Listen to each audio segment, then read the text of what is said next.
लोग अपने विस्तार को कम करते हैं और जो धन वगैरह है वो सब इकट्ठा करते हैं, लेकिन राजा परीक्षित विवेकवान पुरुष थे और राजा थे। उन्होंने अपने पुत्र जन्मेजय को बुलाया और उन्होंने जन्मेजय के कंधों पे राज्य का भार देकर के राज्य का पूरा त्याग कर दिया और गंगा के किनारे आकर के कुटी बनाए और भगवत भक्त थे।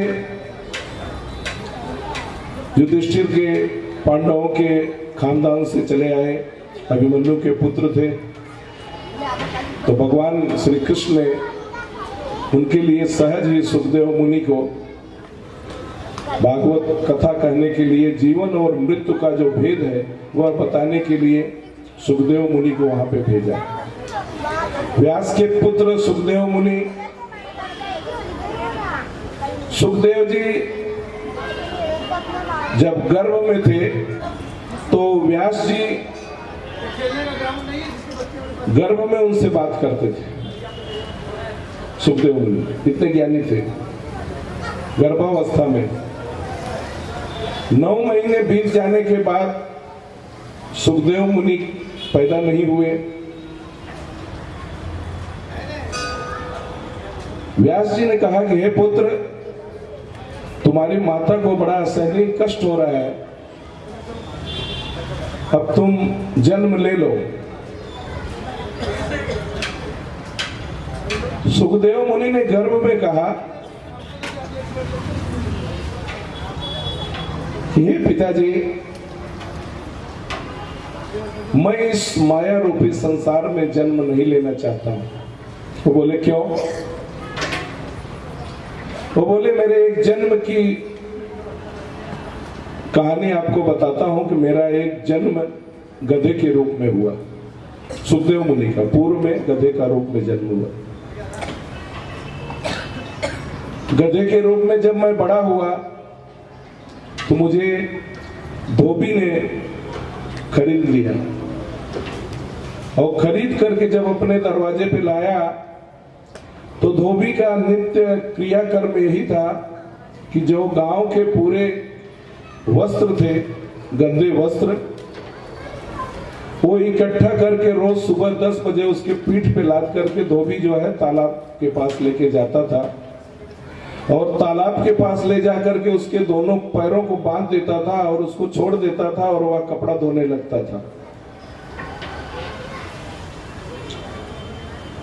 गधे के रूप में सुखदेव दोनों पैर बंधे रहते थे, कूदते कूदते जाते थे तो घास फूस चर लेते थे। तो एक दिन सुखदेव मुनि को बहुत भूख लगी हुई थी और उन्होंने देखा गेहूं का खेत जो है बहुत हरा भरा दिखाई पड़ा। दोनों पैर बंधे हुए थे और कूदते कूदते उस गेहूं के पास तक पहुंचने वाले थे। इतने में देखते हैं कि एक नहर थी। अब नहर को कूद के डाकना उनके बस की बात नहीं थी, क्योंकि दोनों पैर बंधे थे। लेकिन लालच ऐसी चीज है, भूख ऐसी चीज है,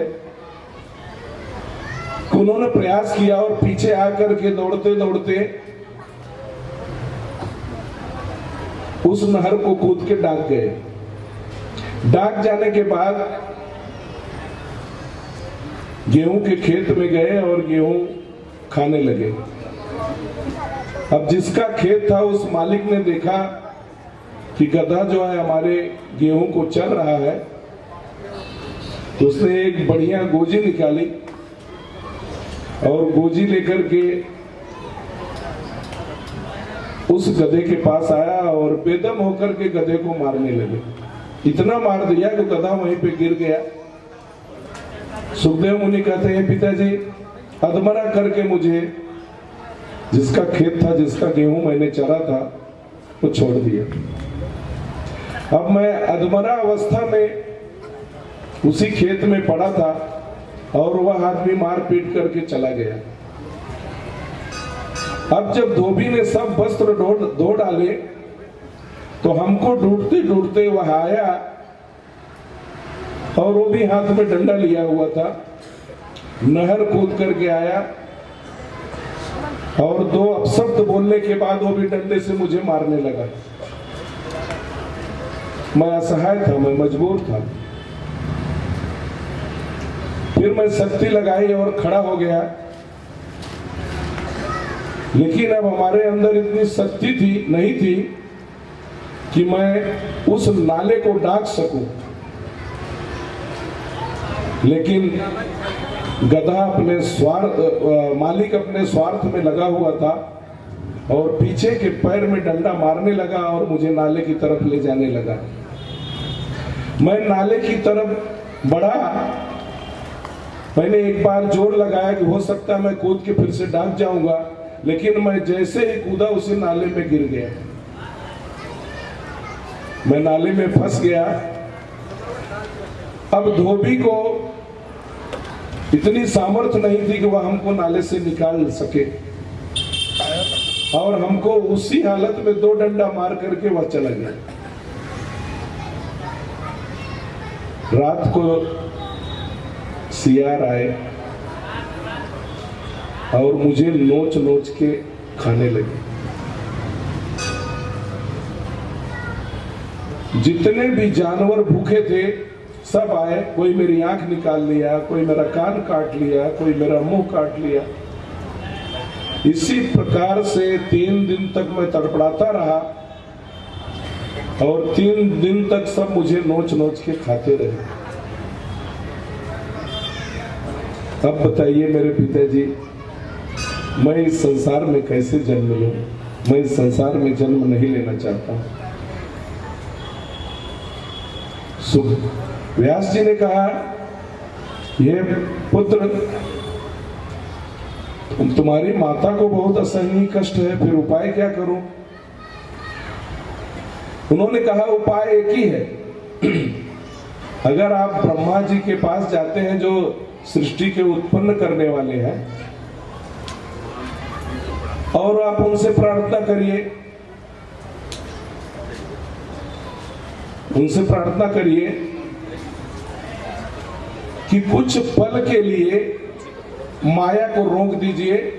जैसे ही वो माया को रोकेंगे वैसे ही मैं जन्म ले लूंगा। व्यास जी ब्रह्मा के पास गए और ब्रह्मा को सब बातें बताई कि मेरे पत्नी को पुत्र होने वाला है, लेकिन हमारा पुत्र बहुत ज्ञानी है, गर्भ में मुझसे बात करता है और वह कह रहा है कि मैं इस माया रूपी संसार में जब तक माया रहेगी तब तक मैं जन्म नहीं लूंगा। अगर कुछ पल के लिए माया को रोक देते हैं तो मैं उसी समय जन्म ले लूंगा, समय पूछ करके आ जाइए। ब्रह्मा जी ने कहा कि हे व्यास जी, आप जाइए और मैं समय बता देता हूं, उसी समय बालक को बताइए और वह जन्म ले लेगा। व्यास जी आए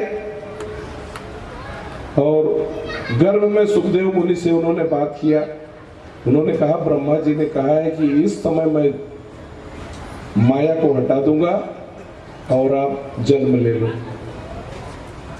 तो 12 वर्ष की उम्र उनकी गर्भ में हो गई थी। 9 महीने के बजाय 12 वर्ष तक गर्भ में रहे। तो जब जैसे ही जन्म लिया और जब सांसारिक माया न हो तो उनको माया का कुछ पता ही नहीं और पैदा होते हुए वह जंगल की तरफ भागने लगे। सुखदेव मुनि आगे आगे जा रहे हैं और व्यास जी पीछे पीछे दौड़ रहे हैं। वो पुत्र पुत्र करके बुला रहे हैं, करे पुत्र पुत्र रुको, पुत्र रुको, पुत्र रुको। वह भाग रहे हैं, भागते चले जा रहे हैं जंगल की तरफ।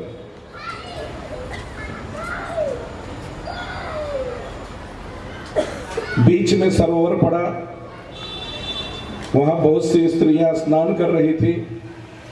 तो सुखदेव मुनि वहीं से गुजरे तो कोई स्त्री ने अपने तन को नहीं ढका, लेकिन जैसे ही व्यास जी पीछा करते करते पहुंचे सब अपने शरीर पे वस्त्र डाल लिया।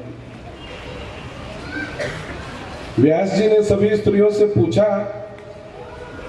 कि हे देवियों, एक बात मेरी समझ में नहीं आई कि अभी मेरा पुत्र 12 वर्ष का इसी रास्ते से आगे भागते हुए चले जा रहा है। आप लोगों ने उसको देखा, उसने आपको देखा, लेकिन आपने तन पे वस्त्र नहीं डाला, और मैं आपके सामने से गुजर रहा हूं तो आप लोग वस्त्र डाल रहे हो, इसका कारण क्या है? देवियों ने कहा कि हे व्यास जी, आपका जो ये पुत्र जन्म लिए हैं, इनको नर और नारी का किसी भी प्रकार का भान नहीं है, ज्ञान नहीं है। इनके लिए पूरा संसार एक समान। क्यों? कि ये माया से परे है, इसके लिए जंगल की तरफ भाग के जा रहे हैं। सुखदेव जंगल में चले गए, शेर भालुओं के साथ में रहने लगे, क्योंकि उनको माया व्याप्ति नहीं थी।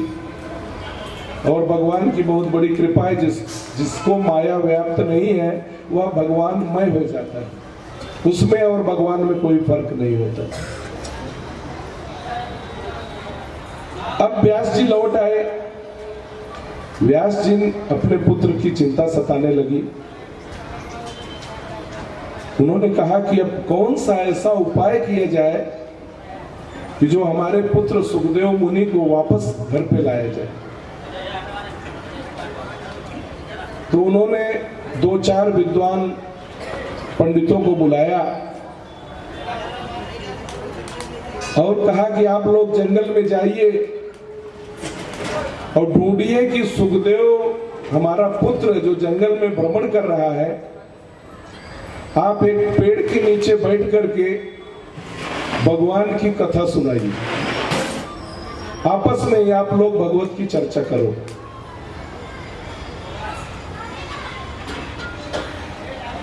चार पंडित लोग गए और वहां पे भागवत कथा की चर्चा करने लगे। भागवत कथा को सुन करके सुखदेव मुनि वहां उनके समीप आ गए और उनके बाजू में बैठ गए। भगवान की महिमा का श्रवण करते करते 1 दिन बीत गए, 2 दिन बीत गए, 3 दिन बीत गए, सप्ताह बीत गए।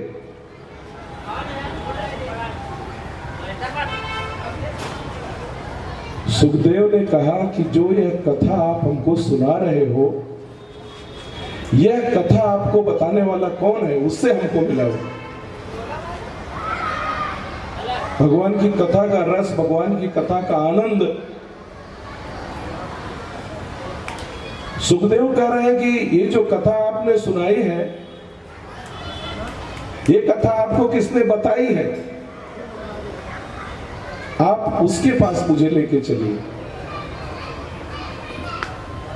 वो लोग बहुत प्रसन्न हुए। व्यास जी यही चाहते थे कि सुखदेव जो है घर वापस आ जाए, और उन 4 पंडितों ने सुखदेव को घर पे वापस लाए और पुत्र को पिता से मिलाए। तब व्यास जी ने सुखदेव को भागवत कथा बता दिया।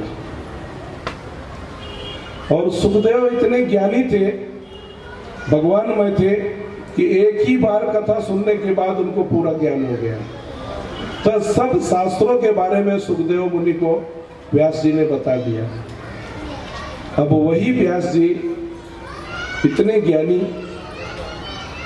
राजा परीक्षित को 7 दिन के लिए भागवत कथा सुनाने के लिए गंगा तट पे आए हुए। 80,000 ऋषि मुनि साधु संत महात्मा भी आए हुए, क्योंकि जिस समय सुखदेव का जन्म हुआ, जब माया को ब्रह्मा ने कुछ समय हटाया था, उसी समय जो 80,000 लोगों का जन्म हुआ, वो सब साधु संत और महात्मा हो गए, क्योंकि माया ही नहीं। तो 80,000 साधु संतों के सानिध्य में राजा परीक्षित भागवत कथा सुनने लगे। 1 दिन बीत गया, 2 दिन बीत गया, 3 दिन बीत गया। राज्य में ऐसी व्यवस्था की गई कि 7वें दिन राजा परीक्षित को सर्प डसेगा और परीक्षित की मृत्यु हो जाएगी। तो ढिढोरा पिटवा दिया गया कि जो वैद्य सर्प के काटने से राजा परीक्षित की जो मृत्यु होगी, और वैद्य अगर जड़ी बूटी के द्वारा राजा परीक्षित को बचा लेगा तो उसको बहुत से स्वर्ण मुद्राएं, हीरा मोती जवाहरात दान में दिया जाएगा। वैद्य यह बात सुनकर के बहुत प्रसन्न हुआ। वो वैद्य के पास ऐसे ऐसी जड़ी बूटियां थी कि जो सर्प काटेगा और काटने वाले की मृत्यु होगी, लेकिन वैद्य राज के अंदर इतना सामर्थ्य था उस जड़ी बूटी से उसको जीवंत कर देंगे। उधर से तक्षक सर्प चला और इधर से वैद्य राज चले, एक काटने वाला एक बचाने वाला, दोनों साथ में मिले।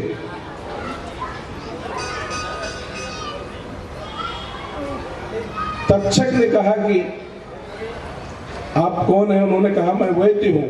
तो बोले कहां जा रहे हो? तो बोले राजा परीक्षित को बचाने के लिए जा रहा हूं। तक्षक नामक सर्प उसको काटने वाला है, वो काटने का काम करेगा और हम राजा को बचाने का काम करेंगे। उसने कहा, तक्षक सर्प ने कहा कि आपके अंदर इतना सामर्थ्य है कि अब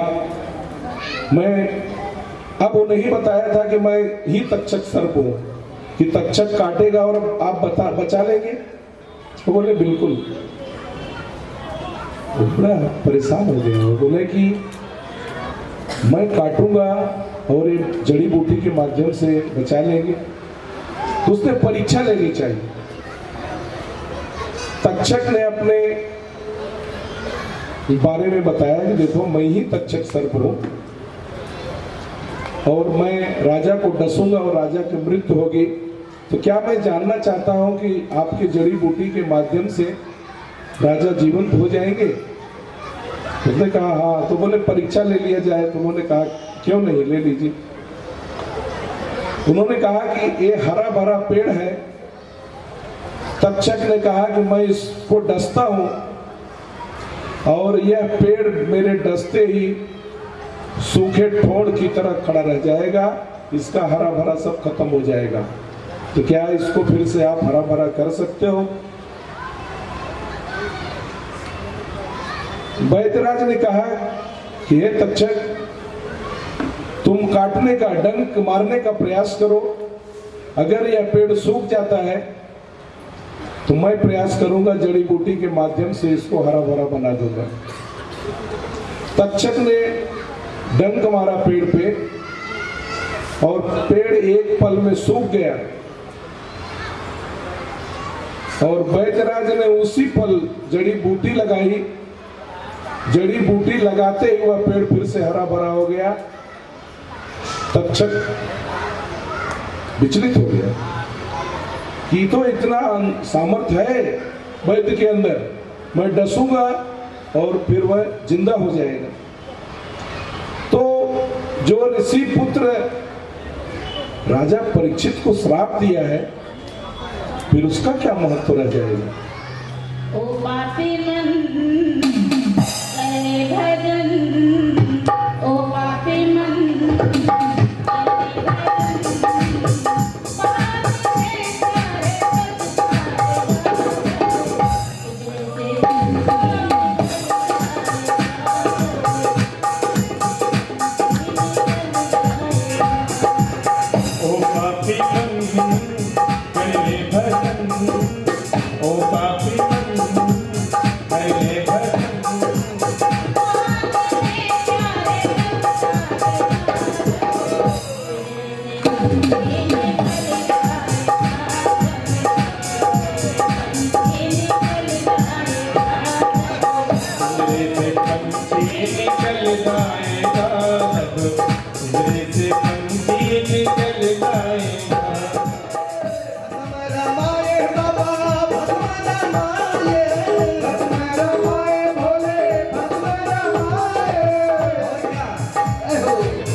होने के बाद वैद्य के माध्यम से जड़ी बूटी लगाने के बाद वह जीवंत हो जाएगा, तो ऋषि के पुत्र का श्राप का क्या होगा? तो देखिए, तक्षक ने वैद्यराज को समझाया कि ये विधि का विधान है, ये सब होने वाली है, और आप जो बचाने का कार्य करेंगे तो उसमें एक ऋषि पुत्र ने जो श्राप दिया है, तो पूरी दुनिया क्या कहेगी? उस श्राप का कोई महत्व ही नहीं। इसलिए हे वैद्यराज, आप ऐसा क्यों कर रहे हैं? वैद्यराज ने कहा कि मेरा घर परिवार है और राजा ने ढिढोरा पिटवाया है कि मुझे सोने की असरफियां, हीरा मोती जवाहरात दिए जाएंगे। मैं उसी लिए अपना दायित्व निभाने के लिए आया हूं, और राजा को आप काटोगे, मैं राजा को जीवित कर दूंगा और सोने की असरफियां, हीरा मोती लेकर के मैं चला जाऊंगा। तो बोले, हे वैद्यराज, आप बिल्कुल सही कह रहे हैं, लेकिन अगर आप ऐसा करेंगे तो ऋषि पुत्र ने जो श्राप दिया है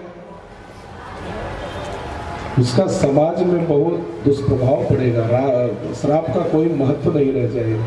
तो बोले फिर? वो बोले, जितना धन दौलत चाहिए, जितना सोने की असरफियां चाहिए, मैं तुम्हें नाग मणि देता हूं और उस मणि के द्वारा सोने असरफियां भी देता हूं। मेरे पास धन का भंडार है। जंगल में लेके गया, पूरा भंडार जो है वैद्यराज को दे दिया और बोला, वह लेकर के आप चले जाओ, अब मेरा समय हो गया, मैं जाके राजा परीक्षित को दसूंगा। जिस प्रकार से आप लोग देखते हैं कि मंत्री लोग, प्रधानमंत्री कहीं सभा में जाते हैं तो भाषण देते हैं तो उनकी सुरक्षा की जाती है, तो बुलेट प्रूफ कांच लगाया जाता है कि गोली भी चलेगी तो उसके अंदर नहीं जाएगी। उसी प्रकार से राजा परीक्षित को अंत समय में 7वें दिन बुलेट प्रूफ में रखा गया कि सर्प कैसे आ गया, आप कांच के अंदर कैसे आ पाएगा, पूरी व्यवस्था की गई। सुखदेव मुनि ने कहा कि हे राजन, अब आपका आखिरी समय आ गया है। राजा परीक्षित ने कहा कि हे सुखदेव मुनि, इन 7 दिनों के अंदर जो जीवात्मा और परमात्मा का गूढ़ रहस्य आपने मुझे बताया है, उसके माध्यम से अब मुझे यह भान हो गया है कि 1 घंटा पहले, 1 घंटा बाद मेरी मृत्यु हो जाए, उससे पहले मैं चाहता हूं कि मेरी मृत्यु अभी हो जाए, क्योंकि जिसने जन्म लिया है उसकी मृत्यु सुनिश्चित है। अब मुझे जरा मरा मृत्यु का बिल्कुल भय नहीं है। हे सुखदेव जी, आपने मुझे जो यह ज्ञान दिया है, उस ज्ञान के माध्यम से मुझे अब इतना ज्ञान हो गया है कि अब मुझे मृत्यु से भय नहीं। अच्छा, मृत्यु तो आने वाली है तो सबको मालूम है। जितने लोग यहाँ बैठे हुए, हमारे माँ बाप, उनके माँ बाप, दादा परवाजा, आज कोई है नहीं, रहना भी नहीं चाहिए। क्यों कि आज जिसके घर में 4 पुत्र है, वो खेती बाड़ी तो उतना ही है, खेती बाड़ी तो बढ़ नहीं रही है, और पुत्र बढ़ते चले जाएंगे तो लोग खाएंगे क्या? इसके लिए विधि के नियंता जो है, उन्होंने पहले ही हानि लाभ जीवन मरण जस अपजस विधि के हाथ है, परमात्मा के हाथ में रखा हुआ है कि जिसका जन्म हुआ है उसका मृत्यु सुनिश्चित है। और वृद्धावस्था जब आ जाती है, हाथ पैर जब काम करना बंद कर देता है, तो आदमी अपने आप भगवान से प्रार्थना करने लगता है कि हे प्रभु, अब आप मुझे अपने धाम में लेके चलिए, अब मैं किसी योग्य नहीं हूं, अब मैं चल नहीं सकता, फिर नहीं सकता, और इस संसार में जब चलना फिरना बंद हो जाता है, तो अपने घर के ही लोग, चाहे कोई कितना भी प्रिय रहने दो, 10 दिन सेवा करेंगे, 15 दिन सेवा करेंगे। आदमी कोमा में जब चला जाता है तो महीने, 1.5 महीने, 2 महीने जाते जाते तो कोमा में जाने में इतनी दवा करनी पड़ती है, तो वह आदमी खाली एक तक देखता रहेगा, न किसी को जान सकता है न पहचान सकता। अगर जानता भी है, पहचानता भी है, तो अंदर से बोल नहीं सकता। ऐसी अवस्था में जब वह जीव रहता है तो घर के लोग कहते हैं कि हे भगवान, अब इनकी मुक्ति कर दो, चाहे कितना भी प्रिय रहने दो। भगवान से लोग प्रार्थना करते हैं कि जब इनका हाथ पैर चलना बंद हो गया है, किसी से बातचीत नहीं कर पा रहे हैं, किसी को जान पहचान नहीं रहे हैं,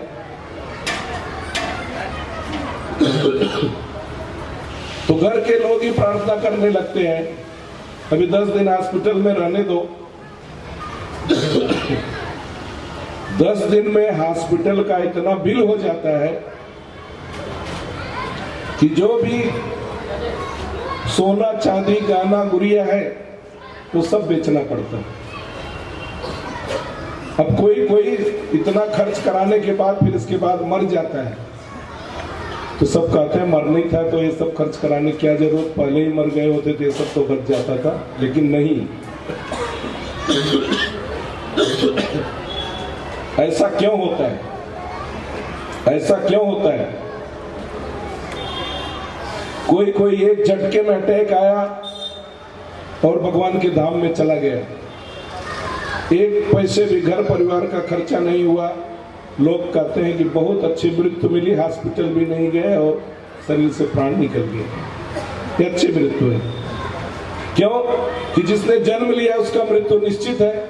लेकिन शास्त्र में कहा गया है कि आपने और हमने जो कर्म किए हैं, अगर हमने किसी के धन के साथ विश्वासघात किया है, धन की चोरी किया है, धन का अपव्यय किया है, तो भगवान कहते हैं आपके घर में मैं एक ऐसे पुत्र की प्राप्ति कराऊंगा कि जो वह पुत्र एकदम दुष्ट और दुराचारी, पीने खाने वाला निकलेगा। आप जितने भी धन को जमा किए हो तो पूरे धन का नाश कर डालेगा। और आप देखते रहोगे, आप तड़पड़ाते रहोगे, आप छटपटाते रहोगे, लेकिन आप कुछ नहीं कर पाओ, क्योंकि आपका पुत्र के रूप में आपका धन का विनाश करने के लिए आया। भगवान श्री कृष्ण से अर्जुन ने पूछा है, वही हम आज आपको बताएंगे कि यहाँ पे इतने लोग बैठ करके नित्य प्रतिदिन कथा का श्रवण किए हैं। कुछ लोग सिर्फ भंडारा पाने के लिए ही आए हैं, तो उनको लगा कि कथा जब समाप्त होने को आएगी 9:30-10 बजे, जैसे भगवान की उनके ऊपर कृपा हुई वैसे ही लोग आते हैं। उनका कसूर नहीं है, ऐसा होता ही है। भगवान कहते हैं हमारी कथा सबको अच्छी नहीं लगती, जिसके ऊपर मेरी कृपा होती है उसी को मेरी कथा अच्छी लगती है और वही आते हैं। अब एक आदमी गंगा में स्नान करने के लिए गया, उसने गंगा में स्नान किया तो सब लोगों ने कहा था गंगा में स्नान करने का महत्व यह है कि आपके सब सारे पाप धुल गए। तो उसने कहा मुझे आभास कैसे होगा, मुझे मालूम कैसे पड़ेगा, ये तो सब कहावत में कहते हैं। तो गंगा में स्नान करके बाहर निकला और उसने हट किया गंगा माता से कि हे माता, मैं गंगा में स्नान किया और मेरे पाप धुल गए, क्या यह सच्ची बात है? तो कहने लगा कि मैं आपसे प्रार्थना करता हूं कि आप प्रकट हो जाइए।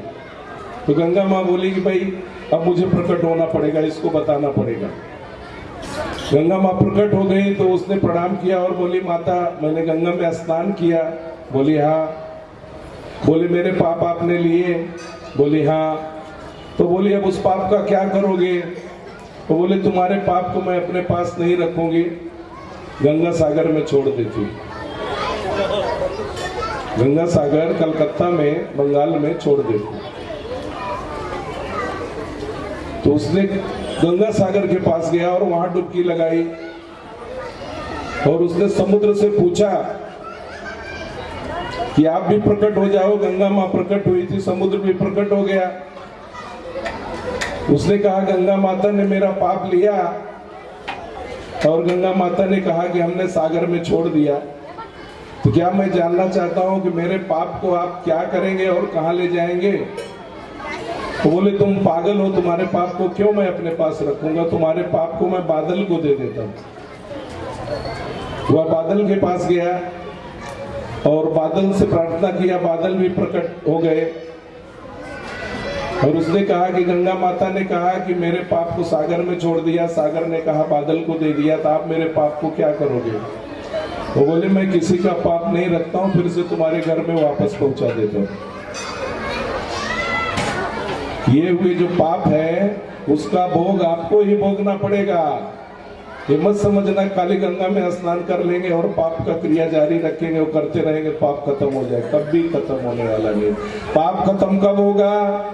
जब आप भगवत कथा, भगवत गीता, राम कथा श्रद्धा भक्ति पूर्वक सुनोगे और अपने अंदर ग्रहण करोगे और उसके भगवान के कहे हुए वाक्य के ऊपर मनन और चिंतन करोगे, किसी का बुरा नहीं करोगे, तो आपके जीवन का उद्धार होगा। नहीं तो नरक में जाने की पूरी तैयारी है। आप लोग नरक में न जाएं, इसके लिए शास्त्रों में कहा गया है कि ऐसे कथा का आयोजन करना चाहिए कि जो सत्संग और प्रवचन के माध्यम से इसमें भगवान का निवास रहता है। भगवान कहते हैं यही एक जगह है जो मुझे सबसे प्रिय है कि मेरी हरि चर्चा होती है और मैं वहां पे विराजमान रहता हूं। एक बार एकनाथ महाराज महाराष्ट्र के मशहूर संत गोदावरी नासिक में कथा सुना रहे थे। तो एकनाथ महाराज बहुत सुलझे हुए संत थे, ब्रह्म ज्ञानी थे। भगवान कृष्ण उनके यहाँ ठठवारी करने आते थे। आपके यहाँ भी भगवान आना चाहते हैं आपके कार्य करने के लिए, लेकिन हम और आप ऐसे हैं कि भगवान से काम करवाना चाहते नहीं है और स्वयं करते करते चले जाना चाहते हैं। भगवान कहते हैं मैं तुम्हारे अंदर ही हूँ, लेकिन तुम कभी प्रयास ही नहीं करते कि मुझे देखो, मुझे बुलाओ और मैं आपके सारे कार्य करूं। एक बार एकनाथ महाराज जब कथा कर रहे थे और कथा का प्रथम दिन था, तो गोदावरी माता कथा सुनने के लिए आई। और जैसे ही एकनाथ महाराज पंडाल में आए तो उससे पहले जो है गोदावरी माता आकर के बैठी हुई थी और बाकी दूसरे लोग धीरे धीरे बाद में आते गए। जब कथा शुरू हुई तो कथा में कुछ दुष्ट प्रवृत्ति के लोग भी आते हैं। वो कथा नहीं सुनेंगे लेकिन इधर उधर भटकते रहेंगे और उल्टा सीधा बात करते रहेंगे। गोदावरी माता ने बड़े प्रेम से कथा सुनी और जब वापस जाने लगी तो चार दुष्ट लड़के जो थे वो गोदावरी माता के पीछे पीछे जाने लगे। वो बोले कथा प्रवचन में सत्संग में क्या रखा हुआ है, आप काहे के लिए एकनाथ महाराज की कथा सुनने के लिए जाती हो? चलिए मैं आपको घुमा फिरा के लेके आता हूँ, समुद्र तट पे लेके जाऊंगा। आप क्यों परेशान होने के लिए यहाँ पे आती है? ऐसे उल्टा सीधा बोलते रहे और गोदावरी माता जाती रही। और जब नदी में पहुंच गई गोदावरी नदी में, तो गोदावरी माता अंदर पानी में प्रवेश करते गए और धीरे धीरे डूब गई। तो उन चार दुष्ट लड़कों ने कहा कि अब एकनाथ महाराज को बदनाम करने का सबसे अच्छा तरीका मिल गया है। जो इनकी कथा सुनने के लिए आता है वो जाके गंगा में डुबकी लगा के मर जाता है, इनकी बदनामी करूंगा। तो चारों लड़के आए, बोले कि आज कथा शुरू होगी और बीच में मौका मिलेगा तो मैं एकनाथ महाराज को सबसे बताऊंगा कि जो कथा सुना रहे हैं इसका कोई मतलब नहीं, कोई मीनिंग नहीं है। जो इनकी कथा सुनने के लिए आता है वो जाकर के आत्महत्या कर लेता है। अब एकनाथ महाराज तो ब्रह्म ज्ञानी, कथा शुरू होने से पहले फिर से देख रहे हैं कि गोदावरी माता चली आ रही है। वो चारों दुष्ट लड़के भी देख रहे हैं। अरे बोलते कल तो ये तो हमारे सामने गोदावरी नदी में आत्महत्या कर ली थी, आज फिर आ रही है। और आकर के सामने बैठी। अब एकनाथ महाराज जो उससे पहले कथा सुनाई थी तो गोदावरी माता को पहचान गए थे कि माता कथा सुनने के लिए आई हैं, तो उनकी तरफ देख देख के कथा सुना रहे थे। तो दुष्ट लड़के कहते थे कि और किसी को देख नहीं रहे हैं, गोदावरी माता को ही देख रहे हैं, एकनाथ महाराज का चरित्र ठीक नहीं, ऐसा उन्होंने कहा। तो जब गोदावरी माता दूसरे दिन कथा सुनने के लिए आई और एकनाथ महाराज ने कथा शुरू की, तो सर्वप्रथम उन्होंने कहा कि हे माता, मैं आपसे क्षमा चाहता हूं। वो बोली क्या हुआ? वो बोले इस कथा सत्संग पंडाल में 4 दुष्ट प्रकृति के लड़के हैं जो अज्ञान बस, अब देखिए संत की महानता देखिए, दुष्ट लड़के महात्मा के बारे में क्या सोचते हैं और महात्मा दुष्ट लड़कों के बारे में क्या सोच रहे हैं। वो बोलते हैं कि देखिए अज्ञान बस कल उन्होंने आपको कुछ अपशब्द और उल्टा सीधा बोले, उसके लिए मैं उन बच्चों की तरफ से आपसे माफी मांगता हूं कि आपको जो कष्ट हुआ है उसके लिए वो अज्ञान बस आपके साथ ऐसा कर्म किए हैं। अगर उनको ज्ञान होता तो इस तरह से आपके साथ बर्ताव नहीं करते। इसके लिए हे माता, कल से आप कथा सुनने के लिए यहाँ मत आना, मैं स्वयं गोदावरी तट पे आऊंगा और आपको वहां बैठ करके कथा सुनाऊंगा। गोदावरी माता ने क्या जवाब दिया मालूम है? जैसे ही एकनाथ महाराज ने कहा कि ये 4 अज्ञानी लड़के, वो चारों अज्ञानी लड़के अपने भूल को स्वीकार किया और एकनाथ महाराज के चरणों में आकर के पड़ गए और एकनाथ महाराज से शिक्षा लिए और सबसे बड़े शिष्य के रूप में वही चारों जो हुए, उसमें से एकनाथ महाराज की भागवत कथा जो उन्होंने लिखी है, आखिरी पेज उन लड़कों में से एक ने लिख डाला। दुष्ट लड़कों के प्रति भी भगवान और साधु संत महात्मा का क्या भाव है, दुष्ट लड़कों को भी सुधारा जा सकता है। और भगवत गीता में तो भगवान श्री कृष्ण 9वें अध्याय के 29वें श्लोक में स्पष्ट कहा हुआ है, जिसने समझ गया उसके लिए समझने वाली बात है, जिसने इस कान से सुना और उस कान से निकाल दिया उसके लिए भगवत गीता का कोई मायने नहीं। अब चेष्टो दुराचारो भस्ते मां मनन्य भाग्य, भगवान श्री कृष्ण अर्जुन से कह रहे हैं दुष्ट से दुष्ट क्यों न हो, पापियों का शिरोमणि क्यों न हो, पाप करने में कोई कोर कसर न छोड़ी हो। अगर इस सत्संग और पंडाल में भागवत कथा चल रही हो, भगवत गीता चल रही हो, दुष्ट आदमी को यहाँ पे लाके बैठा दिया गया हो, तो भगवान श्री कृष्ण कहते हैं कि साधु रेव से मंतव्य सम्यज्ञ व्यवस्थो ही, उस व्यक्ति को यहाँ बैठे हुए को साधु के समान समझना चाहिए। क्यों? कि वह मेरी कथा का श्रवण कर रहा है और जैसे जैसे वह मेरी कथा का श्रवण करेगा वैसे ही उसके मन के विकार जो दुष्ट वाले हैं वो धीरे धीरे निकलते जाएंगे और वह धीरे धीरे मेरी तरफ आते जाएगा और मेरी कृपा उसके ऊपर बढ़ती जाएगी। एक दिन उसको मैं महात्मा के रूप में खड़ा कर दूंगा। उल्टा नाम जपत जग जाना वाल्मीकि भय ब्रह्म समान, ये भगवान के वचन है, हमारे वचन नहीं। मैं अपने मर्जी से कुछ नहीं कह रहा हूँ, सब भगवान जो कहे थे वही मैं आपको बता रहा हूँ। हमारे और आपके जीवन में भी परिवर्तन हो, आपके विचारों को बदलने में सफलता मिले, भगवान यही आपसे चाहते। भगवान आपसे कोई धन दौलत रुपए पैसे सोना चांदी नहीं चाहते, आपका प्रेम चाहते, आपका भाव चाहते। बस आप अपना भाव दे दीजिए, आप अपना प्रेम दे दीजिए, बस भगवान भक्ति के लिए भूखे हुए और आपसे कुछ नहीं चाहिए। तो गोदावरी माता ने कहा कि हे एकनाथ पुत्र, तू अकेले कथा सुनाने के लिए मुझे गोदावरी तट पे आएगा और मैं जो अकेले कथा सुनूंगी तो अच्छा कभी नहीं लगता है। अगर मैं इतने बड़े समूह में बैठ कर आके कथा सुनती हूँ तो मेरे माध्यम से सबका लाभ होता है। इसके लिए मुझे समूह में बैठ करके कथा सुनने का जो आनंद आता है वो अकेले सुनने में कथा का आनंद नहीं आता। कथा का इतना बड़ा प्रभाव। अब राजा परीक्षित का आखिरी दिन, तक्षक सर्प उधर से चल चुका है और गंगा तट पर तक्ष पहुंच चुका है। सुखदेव मुनि ने कहा राजन, तक्षक यहाँ पे पहुंच चुका है। तो बोले क्या बात कर रहे हो? बोले हाँ। वो बोले जैसे ही मैं यहां से उठ करके जाऊंगा और मैं नेरुल स्टेशन तक भी नहीं पहुंचा रहूंगा और तक्षक जो है आपको डस लेगा और आपकी मृत्यु हो जाएगी। राजा परीक्षित ने कहा हे राजन, 7 दिन के आपने जो भागवत कथा कही है और उसमें जीवन मरण के चक्र से छुड़ाने की बातें जो आपने बताई है, और जीवात्मा और परमात्मा का भेद के बारे में जो आपने मुझे बताया है, तब मुझे मृत्यु से बिल्कुल डर नहीं है। मैं आपको प्रणाम करता हूँ। सुखदेव मुनि बोले मुझे इजाजत दीजिए। और जैसे ही सुखदेव मुनि उठ करके आगे गए, वैसे ही राजा परीक्षित को उनके सेवकों ने पुष्प का भंडार लेकर के आए।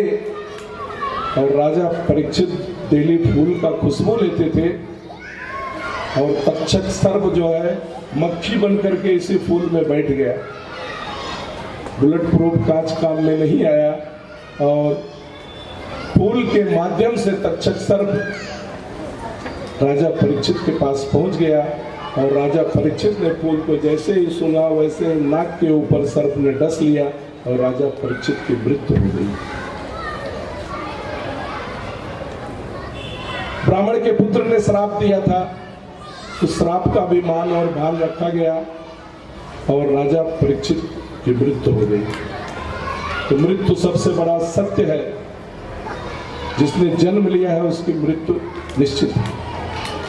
इसके लिए आप संशय परमात्मा के ऊपर कभी मत करो। इस संसारिक जीव के ऊपर आप संशय कर सकते हो, लेकिन परमात्मा के ऊपर कभी संशय मत करना कि भगवान हमारा काम करेंगे कि नहीं करेंगे। एक बार शंकर भगवान पार्वती से कहा, हे देवी, चलो हम आपको प्रयागराज ले सकते हैं।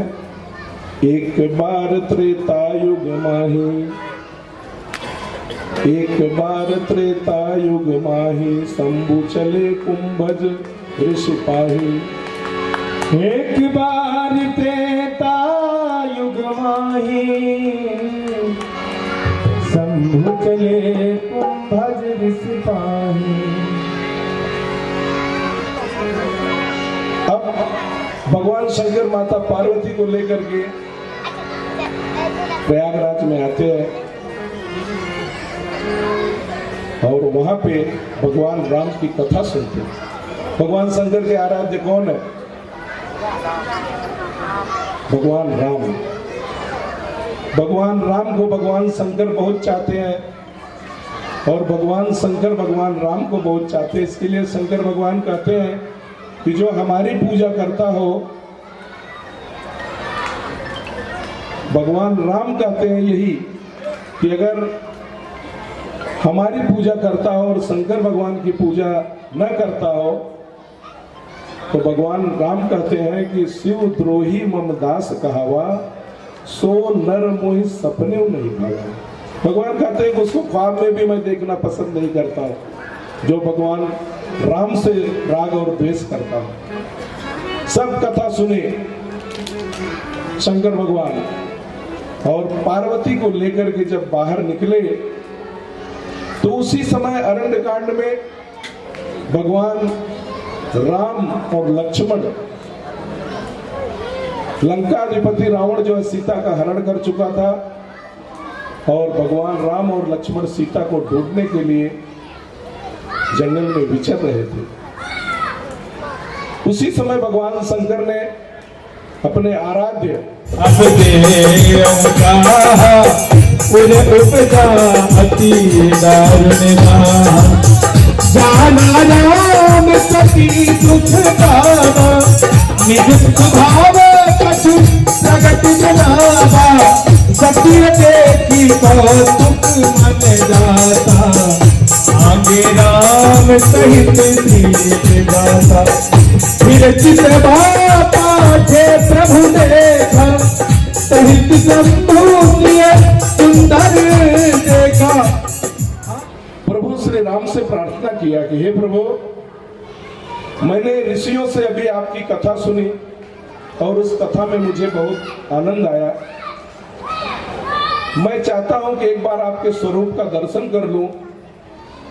ऐसे ही मेरे मन की अभिलाषा और इच्छा है। इतने में देख रहे हैं कि प्रभु श्री राम और लक्ष्मण पेड़ पौधों से पूछ रहे हैं कि हे खग, हे मृग, बोलिए पंडित जी, हे खग, हे मृग, मधुकर श्रेणी तुम देखी सीता मृग नैनी। तो भगवान शंकर ने कहा कि मेरे प्रभु, इस प्रकार से लीला कर रहे हैं। ये यही कर सकते हैं, दूसरा ऐसा कोई नहीं कर सकता है कि पेड़ पौधों से भी पूछ रहे हैं अपने पत्नी के बारे में कि मृत के समान नेत्र वाले मेरे सीता को तुमने कहीं देखा है? जो जड़ है उनसे पूछ रहे। सती से शंकर भगवान ने कहा कि मेरे आराध्य आ रहे हैं और मैं यहीं से उनको प्रणाम करता हूं। भगवान शंकर शाश्वत प्रणाम किया। सती ने कहा, अरे आपने आज भांग ज्यादा खा ली है, आपने आज भांग ज्यादा खा ली है। सभी लोग बैठ जाइए, जहां पे जगह मिले बैठ जाइए वहीं पे। सत्संग में अवरोध न उत्पन्न करें, प्रेम से बैठ, जहां जगह मिलती है वहीं पे बैठ जाइए, कम से कम कुछ सुनने का प्रयास करिए। जब शंकर भगवान ने अपने आराध्य प्रभु श्री राम को प्रणाम किया तो सती ने कहा कि ये पागल हो गए क्या? अरे ये राजा दशरथ के पुत्र अयोध्या नरेश राम और लक्ष्मण हैं और इनके पत्नी का हरण हो गया है और उसी को ढूंढ रहे हैं और पेड़ पौधों से पूछ रहे हैं कि मेरी सीता को कहीं देखा है। अगर ये ब्रह्म होते तो इनको नहीं मालूम पड़ता कि ब्रह्मांड में कहां पे मेरी सीता है। उन्होंने शंकर भगवान से कहा कि आज भांग थोड़ा ज्यादा आप ले लिए हो, इसके लिए ऐसा असर हुआ है। वो बोले क्या हुआ? अरे बोले ब्रह्म नहीं है, वो तो अयोध्या नरेश राजा दशरथ के पुत्र राम और लक्ष्मण है। संशय का मतलब समझा रहा हूं कि भगवान के प्रति संशय करने का परिणाम क्या होता है। आप भी अपने पति के ऊपर, कोई अपने पत्नी के ऊपर संशय करता हो तो उसके बारे में सोचने का भी समय है। सती ने कहा कि आज मैं परीक्षा लूंगी। किसकी? बोले राम और लक्ष्मण जो अयोध्या नरेश दशरथ के पुत्र हैं, मैं इनकी आज परीक्षा लूंगी और आपको दिखा दूंगी कि ये ब्रह्म नहीं है, ये राम और लक्ष्मण है। राम अपने पत्नी सीता को ढूंढ रहे हैं क्योंकि उसका हरण हो गया है। भगवान शंकर ने कहा कि हे देवी, आपके मन में ऐसा विचार आया और वो भी ब्रह्म के प्रति, आज कुछ अनिष्ट होने वाला है, इसके लिए तुम्हारे मन में ऐसा विचार आया। हे देवी, अपने इस विचारों को त्याग दो, मैं जो कह रहा हूं उसके ऊपर ध्यान दो, यह साक्षात ब्रह्म है। स्त्री अगर हट कर ले तो भगवान शंकर ने रामायण में पढ़ना, उन्होंने कहा कि तुम स्त्री हो, इसके लिए तुम हट कर रही हो, मैं तुम्हें समझा रहा हूं, तुम्हारे समझ में आ नहीं रहा है। बोले नहीं कुछ भी आप बोलो, लेकिन मैं परीक्षा लूंगी। तो बोले देखो, आप नहीं मान रहे हो तो परीक्षा भी अच्छी तरह से लेना, कुछ ऐसा उल्टा सीधा मत कर देना कि सदा सर्वदा के लिए हमारा तुम्हारा संबंध खत्म हो जाए और परमात्मा से भी संबंध खत्म हो जाए। तो बोले मैं ऐसा कुछ नहीं करूंगी। क्या ऐसा क्यों नहीं करते हो? आप भी मेरे साथ चले। शंकर भगवान बोले, भगवान ने दुख आपको दिया है तो आप ही जाके दवा लीजिए, मैं थोड़ी दुखी हूं, मैं तो एकदम निर्लिप्त हूं, मुझे मालूम है कि मेरे ब्रह्म यही है।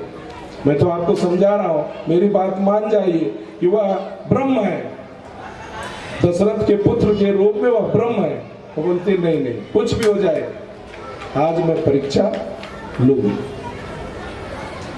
भगवान शंकर ने बहुत समझाया, बोले आज कुछ अनिष्ट होने वाला है, इसके लिए आपके मन में ऐसा विचार आया है।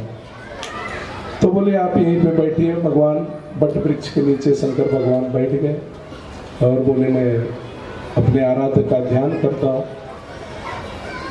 अब उधर सती जो है भगवान राम और लक्ष्मण की परीक्षा लेने के लिए आगे बढ़ती है। जैसे ही आगे बढ़ी, देख रही है राम जो है और लक्ष्मण उधर से आ रहे हैं, एक चौरस्ता है, यहीं पे हमारी उनकी मुलाकात हो जाएगी। तो उन्होंने अपने मन में विचार किया कि अगर मैं सीता का रूप धारण कर लेती हूं तो भगवान राम जो है अपने पत्नी को ढूंढ रहे हैं, दशरथ के पुत्र अपने पत्नी को जो ढूंढ रहे हैं, तो मुझे सीता के रूप में पहचान जाएंगे और हाय सीता कह करके मुझे गले लगा लेंगे। होनी को कोई टाल नहीं सकता।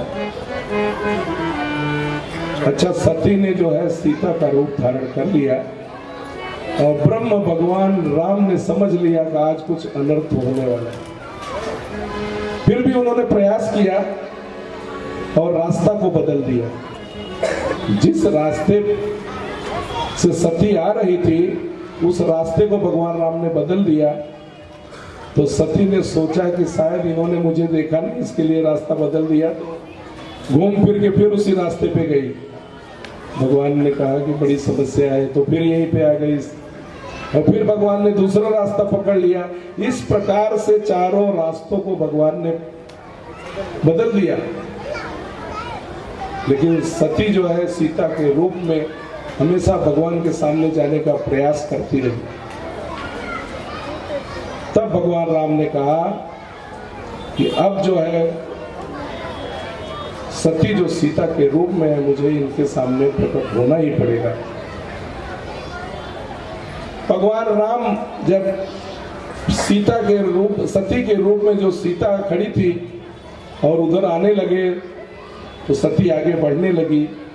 तो सती ने सोचा कि अब बिल्कुल सही मौका आ गया है, अब मुझे देखेंगे और सीता सीता कह करके मुझे गले लगा लेंगे।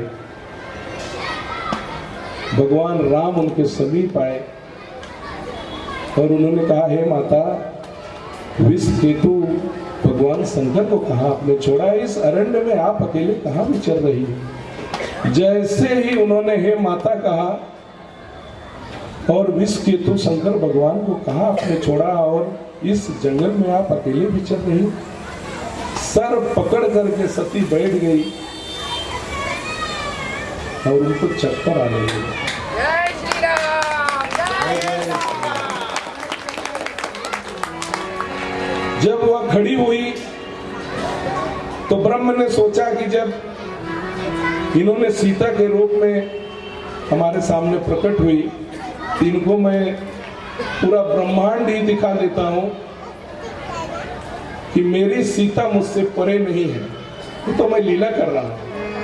तो भगवान राम ने ऐसी माया फैला दी कि पूरे ब्रह्मांड में राम लक्ष्मण सीता ही सीता सती को दिखाई पड़ने लगे। सती ने सीता का रूप धारण किया और ब्रह्म ने पहचान लिया और ब्रह्म ने उनको पूरा ब्रह्मांड में अपने आप को दिखा दिया। अब सती जो है बुझे हुए मन से शंकर भगवान के पास पहुंचती है। अब तो गलती का एहसास हो गया कि मैंने अपने पति का कहना नहीं माना। अगर पति का कहना मानी होती तो आज मुझे यह दिन नहीं देखना पड़ता। अब आगे तो दिन अब देखना पड़ेगा। अभी तो मन में विचार कर रही है।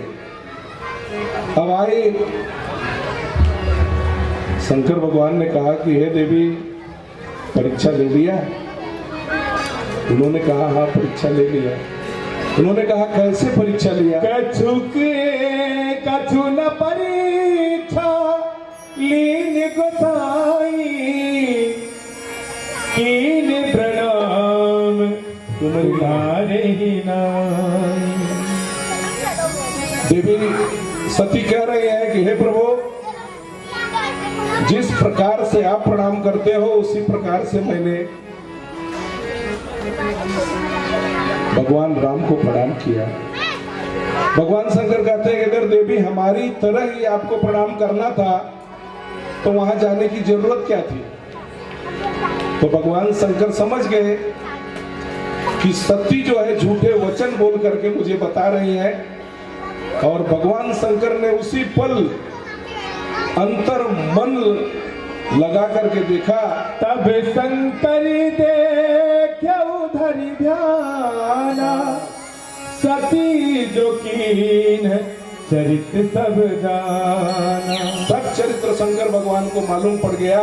और जैसे ही शंकर भगवान को यह चरित्र मालूम पड़ गया, शंकर भगवान अपने मन में कह रहे हैं, शिव संकल्प कीन मन माही, यही तन बट सती भेंट हमारे आराध्य के सामने प्रस्तुत हुई। इसके लिए मैं सती का आज से मैं त्याग करता हूं। या तो उन्होंने मन में संकल्प लिया। अब उधर प्रभु श्री राम का देखिए, ब्रह्मांड में एक आकाशवाणी होती है कि धन्य हो महादेव, हे देव के देव, यह संकल्प सिर्फ आप ले सकते हो, दूसरा कोई नहीं ले सकता हो। आपने सती का त्याग कर दिया। इतनी जोर से आकाशवाणी हुई, सती के कानों में गूंजने लगा।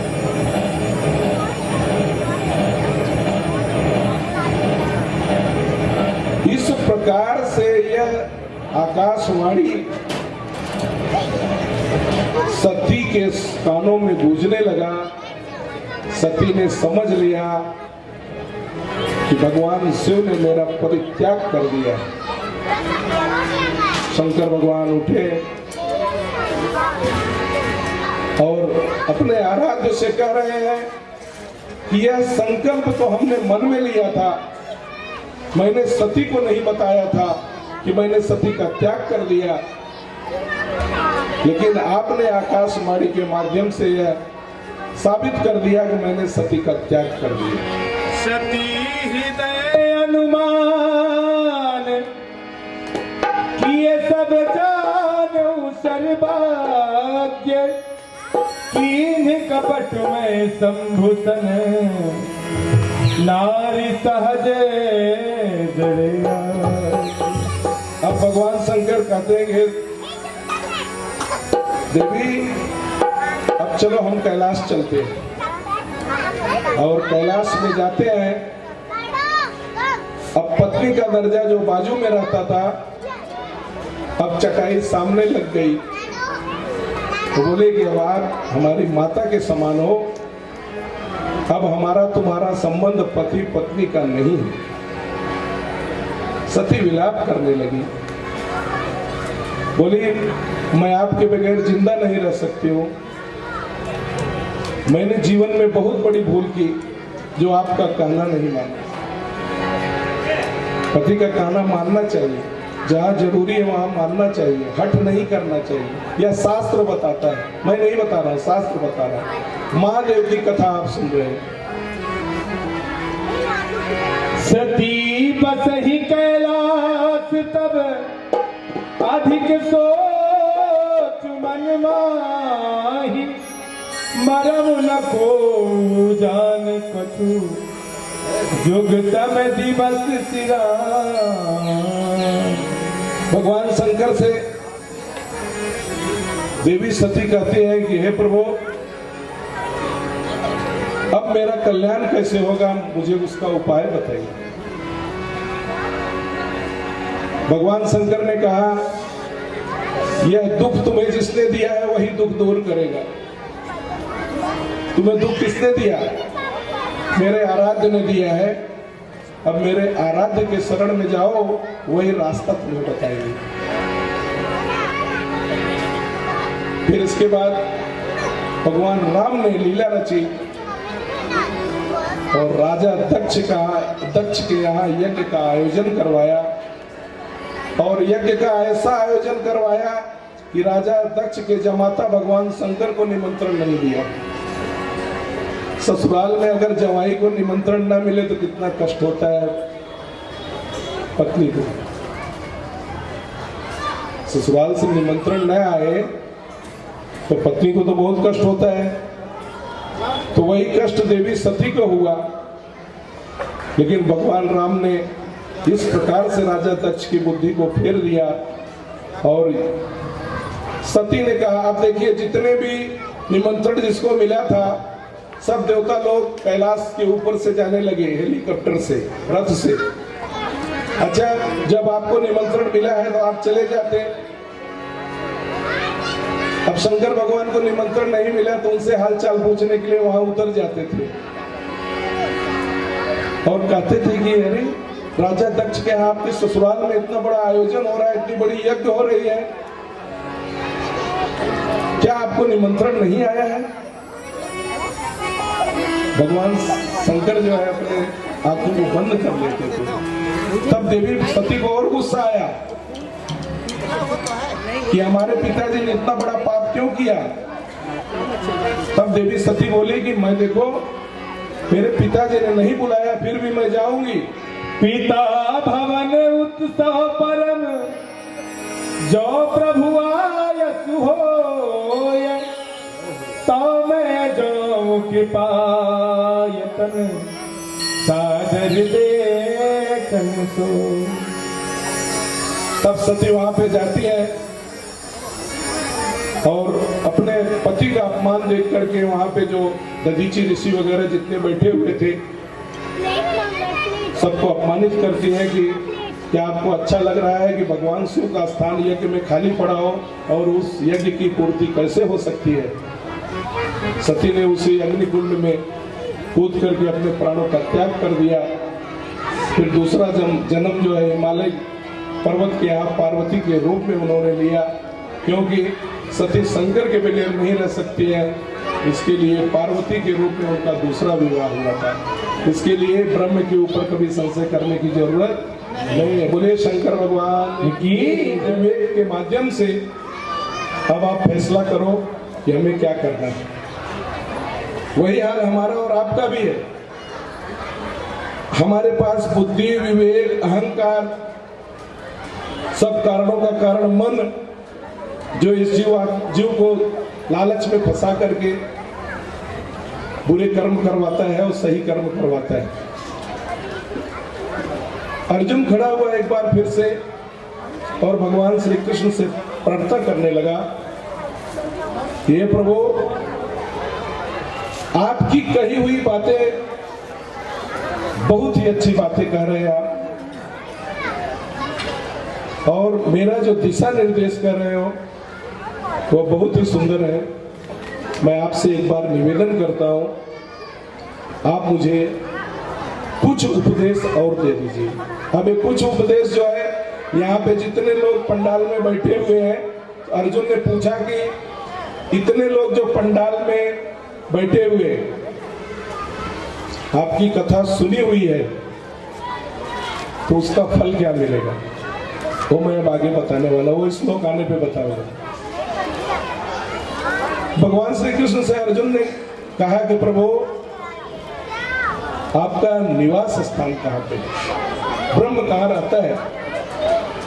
तो नचिकेता ने भी यमराज से यही पूछा था कि ब्रह्म कहाँ रहता है। भगवान श्री कृष्ण ने 18वां अध्याय के 61 नंबर श्लोक में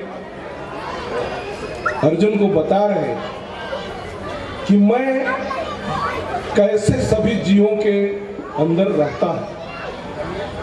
चींटी है ना, चींटी, अब मनुष्य के अंदर कैसे रहते हैं, जो अंगूठा का थंब है ना वैसे ही हृदय है, और उसी हृदय रूपी सिंहासन में हमारे और आपके अंदर परमात्मा विराजमान है और इतने बड़े शरीर को संचालन करते हैं। ईश्वरः सर्वभूतानां हृदय से अर्जुन तिष्ठति। कि अर्जुन सभी जीवों में, ईश्वर सर्वभूतानां, मैं परमात्मा सर्वभूतानां मतलब सभी जीवों में, एक मनुष्य में ही नहीं सभी जीवों में, ईश्वर सर्वभूतानां हृदय से अर्जुन तिष्ठति। तिष्ठति मतलब निवास स्थान, कि मेरा इसी हृदय में, इसी शरीर के अंदर मैं विराजमान हूं। तो अर्जुन ने कहा प्रभु आप कहते हैं कि इसी शरीर में अंगूठे के थंब के बराबर आप इसी हृदय में विराजमान हैं और आप दिखाई नहीं पड़ते। भगवान से अर्जुन ने पूछा कि प्रभु आप कहते हैं इसके अंदर रहते हैं लेकिन आप दिखाई नहीं पड़ते। उन्होंने कहा कि दिखाई क्यों नहीं पड़ता हो यह पहले सुनो। भ्रामयन् सर्वभूतानि यंत्रारूढ़ानि माया।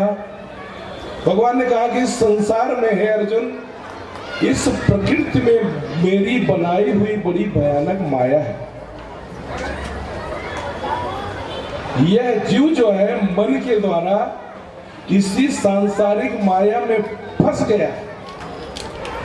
मैं अंदर रहते हुए भी वह मुझे देखने का कभी प्रयास नहीं करता है, वह संसारिक माया पाने का प्रयास करता है।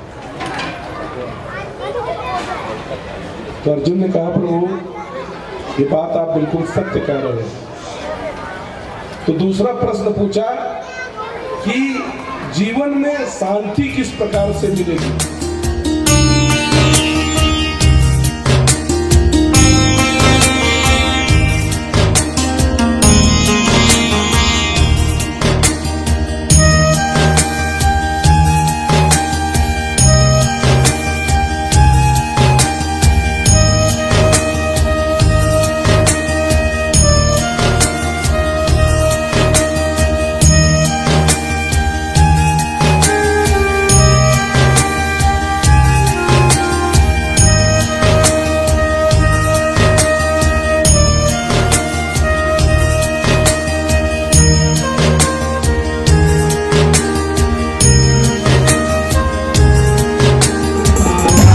नंद के आनंद नंद लाला, नंद के आनंद नंद लाला, हरे वृंदावन साला, हरे वृंदावन बजे मेरे गोपिका रतुल रत गोप कुमारी,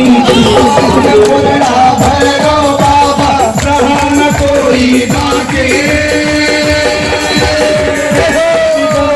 बोल रहा है काशी बम बम, बोल रहा है काशी बम बम बोल रहा है काशी बम बम, बोल रहा है काशी। ओम नमः शिवाय, हरि ओम नमः शिवाय, ओम नमः शिवाय, हरि ओम नमः शिवाय। वो किस देश की मिट्टी भारत है, भारत है, भारत है, शहर का नाम बनारस है, शहर का